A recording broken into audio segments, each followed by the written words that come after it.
Rain Before Rainbows by Smriti Prasadam Halls, illustrated by David Litchfield.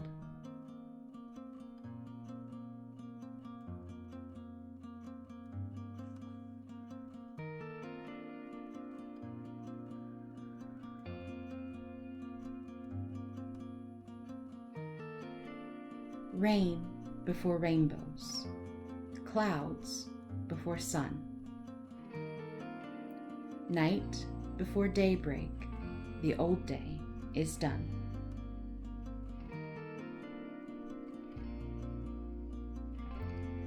There are mountains for climbing, journeys to take.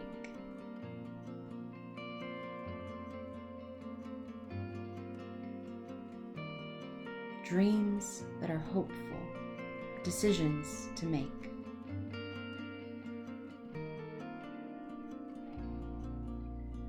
Dark days may shake us and worries creep in, with dragons to duel and battles to win.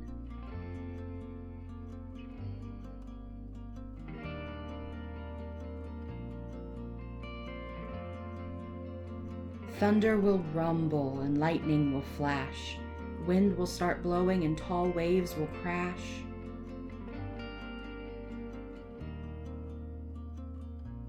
But there are footsteps to follow and words that are wise. There's a map that will guide us when troubles arise. There are friends who will help us, courageous and kind, a rope to hold on to.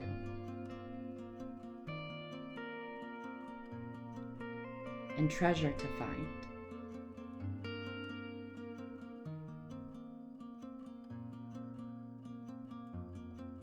Sowing and planting, roots before shoot, stem before flower, leaf before fruit.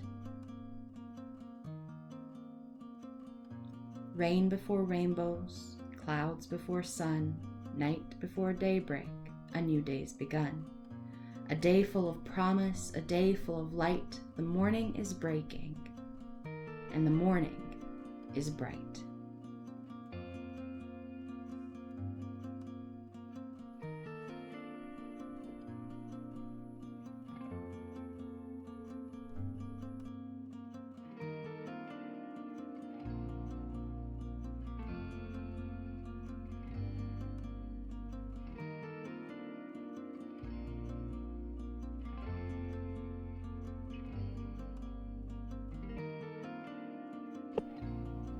The Invisible Boy by Trudy Ludwig.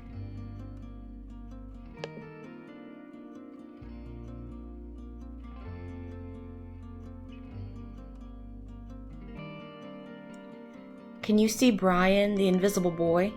Even Mrs. Carlotti has trouble noticing him in her classroom. She's too busy dealing with Nathan and Sophie. Nathan has problems with what Mrs. Carlotti calls volume control. He uses his outside voice inside too much. Sophie whines and complains when she doesn't get her way. Nathan and Sophie take up a lot of space. Brian doesn't.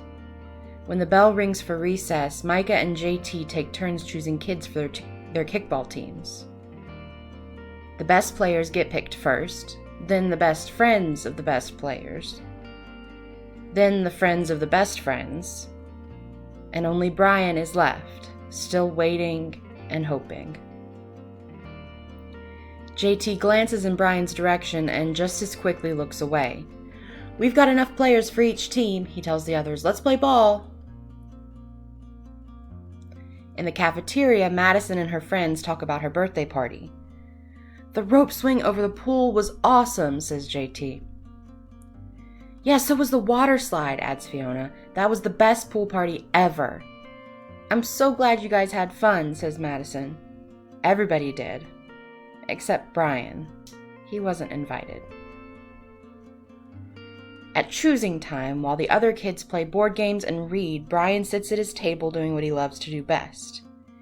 He draws fire-breathing dragons scaling tall buildings, space aliens locked in intergalactic battles, greedy pirates digging for treasure, and superheroes with the power to make friends wherever they go. On Monday morning, Mrs. Carlotti introduces Justin, a new student, to the class. Brian smiles shyly at him. Some of the other kids sneak looks at Justin, trying to figure out if he's cool enough to be their friend. They haven't quite made up their minds yet.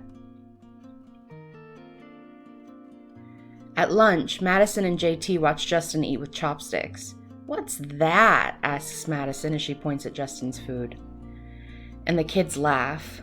All of them, that is. Except Brian. He sits there wondering which is worse, being laughed at or feeling invisible. The next day, when Justin goes to his cubby to put away his backpack, he notices a piece of paper with his name on it. At morning recess, Brian finds a piece of chalk on the ground and starts drawing right away. "Hey, Justin," Emilio calls from the tetherball court. "You're up next." "Sorry, gotta go," says Justin. "By the way, that's a really cool drawing," he adds, before taking off. Back in class, Mrs. Carlotti asks the kids to team up in 2s or 3s for a special project. The kids scurry around the room to pair off. Brian heads toward Justin. "I'm already with Justin," says Emilio. "Find someone else." Brian looks at the floor, wishing he could draw a hole right there to swallow him up.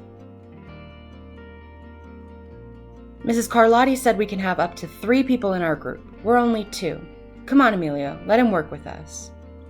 "Okay, I guess." Mrs. Carlotti gives the class directions for the project. Your assignment is to work together to write a story about what you see in the photograph. "Whoa, cool," says Emilio. "What kind of people do you think would live in houses like that?" "I don't know, but I bet Brian could draw them to go with our story," says Justin. Brian smiles as he takes out his lucky pen.